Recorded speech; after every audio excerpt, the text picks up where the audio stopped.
Bismillahirrahmanirrahim. Assalamualaikum warahmatullahi wabarakatuh.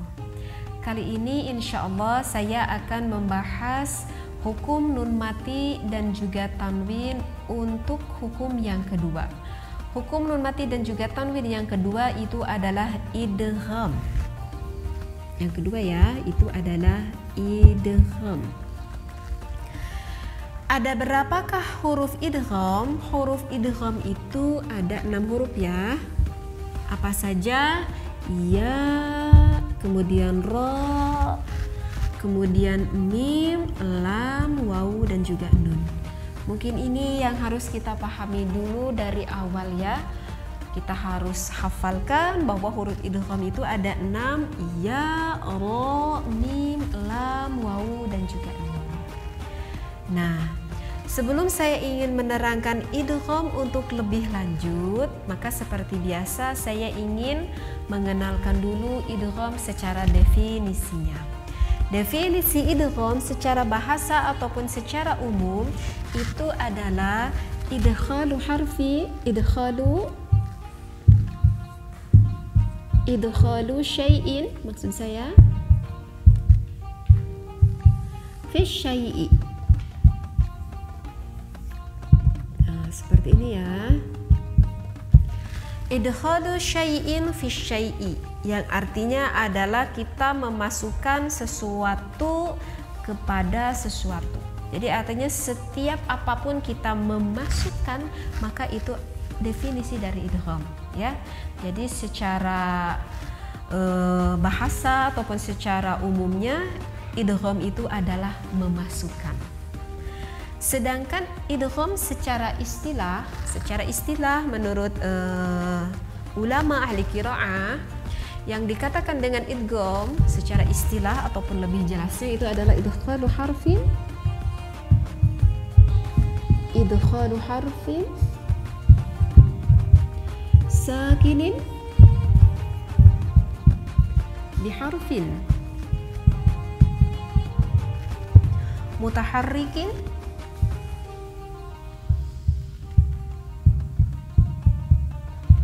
bihaisu yasirani harfan wahidan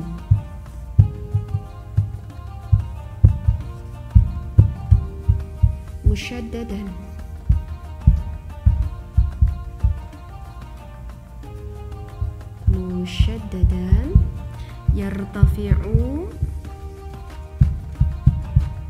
yartafi'u lisani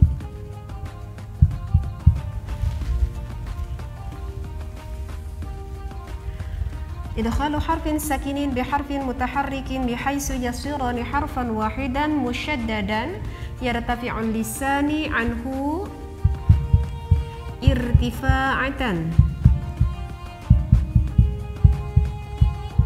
wahidatan ma'a mura'atil ghunnah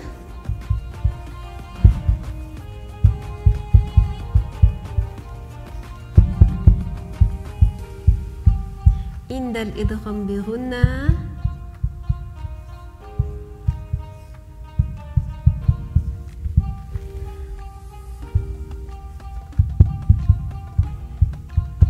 wa ma'adami mura'atiha indal idgham bila ghunnah.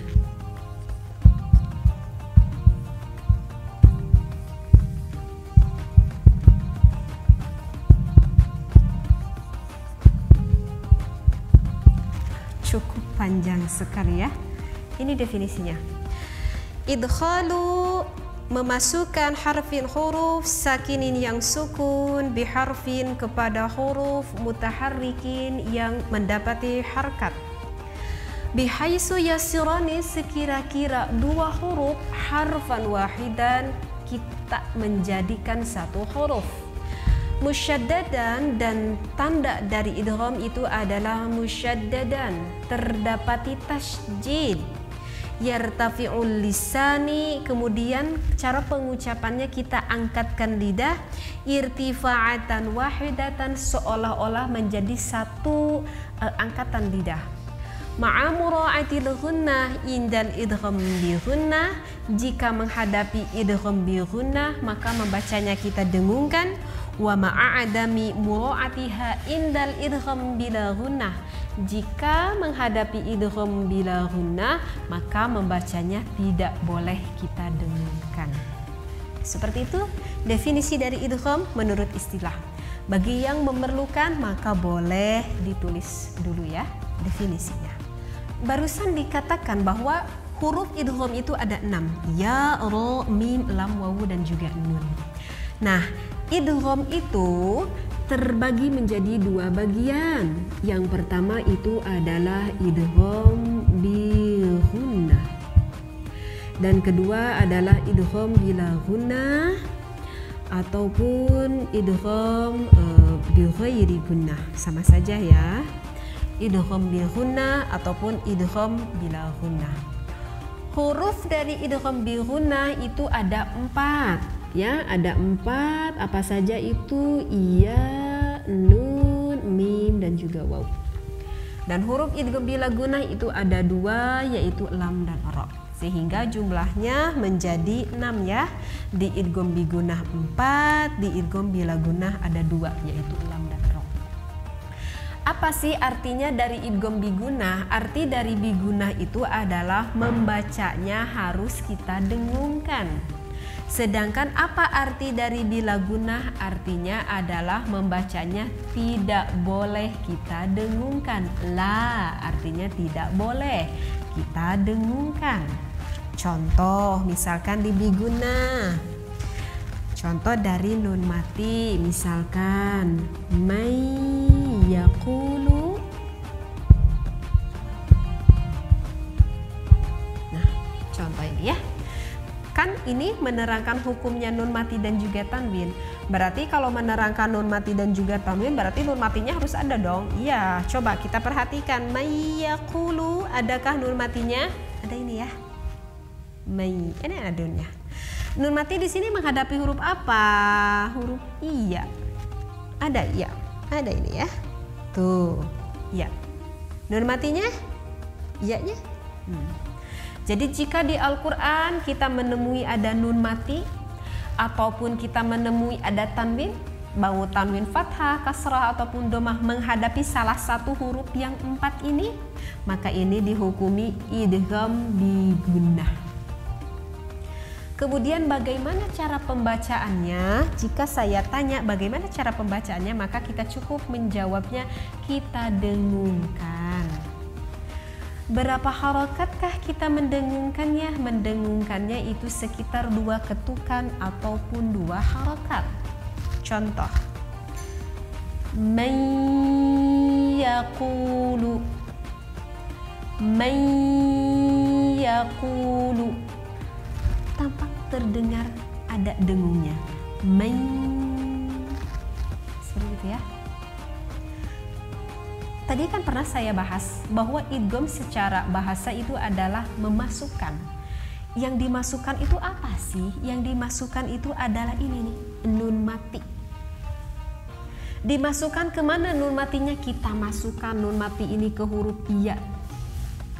Maka jika dikatakan ini nun itu dikatakan mudgham ataupun hukum.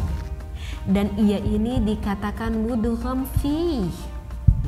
Apa itu mudgham fi? Mudgham fi itu adalah yang dihukuminya. Sekali lagi, nun mati ini adalah mudgham, artinya adalah hukum, dan iya ini adalah mudgham fi, yang dihukuminya.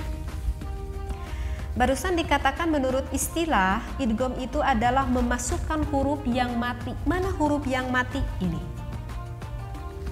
Dimasukkan huruf yang mati kepada huruf yang berharokat. Mana huruf yang berharokat ini? Ya, idkhalu harfin sakinin biharfin mutaharrikin bihaitsu yasirani. Sekira-kira 2 huruf. Mana 2 huruf itu? Nun mati dan juga iya. irtifa'atan wahidatan, seolah-olah menjadi satu angkatan lidah. Kalau di dalam penulisannya ada nun dan juga iya, tetapi cara pembacaannya seolah-olah ada satu tingkatan lidah. Mai. Coba lebih jelas kita dengarkan. Ketika saya mengucapkan mai, adakah nun yang tampak terdengar oleh kita? Mai. Ada tidak nunnya? Maka kita akan menjawab apa? Tidak kan? Mai. Oh, kenapa? Nunnya kemana? Karena sudah kita masukkan nunnya kepada apa? Huruf iya. Sehingga tidak nampak seolah-olah nunnya hilang karena sudah dimasukkan iya. Nah, maksudnya itu irtifa'atan wahidatan. Kemudian di dalam definisi juga barusan dikatakan musyaddadan. Ciri ataupun tanda dari idgham itu adalah musyaddadan. Ingat-ingat, setiap idgham itu ada apa? Musyaddadan. Ada tasjid. Ya. Tanda tasjid ataupun ciri dari tasjid itu adalah ciri idgham. Apa itu ciri idgham? Idgham itu adalah setiap sesuatu yang kita masukkan itu adalah idgham. Itu ma'adami mura'atil gunnah, karena ini idgham bi gunnah sehingga ma'adami mura'atil gunnah, maka cara pembacaannya harus kita dengungkan seperti itu ya. Nah, ada berapakah huruf idgham? Ada 6. Apa saja itu? Ya, ra, mim, lam, waw, nun. Idgham itu terbagi berapa bagian? 2 bagian di gunnah dan bila gunnah.